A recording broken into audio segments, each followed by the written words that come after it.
આજની વાર્તા એક ભાઈ પાસે એક કૂતરો અને એક બિલાડી હોય છે. તો એક રાત્રે બિલાડી બહુ મ્યાઉ મ્યાઉ મ્યાઉ કરતી હોય છે, એટલે એ ભાઈના ઊંઘ ખરાબ થઈ જાય છે. તો પછી એ ભાઈ ઊભો થાય છે, લાકડી લે છે અને બિલાડીને મારે છે. કૂતરું જોઈ રહે છે.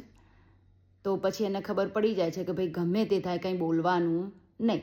બીજી રાત્રે ચોર આવે છે. ચોરી કરીને જતા રહે છે. સવારે પેલો માલિક ઉઠે, એને ખબર પડે છે કે ચોરી થઈ ગઈ. લાકડી લે છે, પછી કૂતરાને મારે છે. કૂતરું વિચારમાં પડ્યું કે બિલાડી બોલી તો પણ માર પડ્યો અને હું ના બોલે તો પણ માર પડ્યો. માણસનું પણ આવું છે.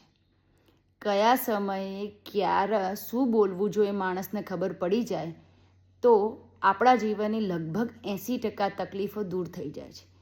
માણસ જ્યારે એ સમજી જાય છે કે ક્યાં મૌન રહેવું અને ક્યાં એ મૌનને તોડવું, તો જીવનની ઘણી બધી તકલીફો દૂર થઈ જાય છે. જો તમને પણ આવા સારા સુવિચાર વાર્તા મારે ગમતા હોય તો પ્લીઝ મારી ચેનલને લાઈક, શેર અને સબસ્ક્રાઈબ કરશો.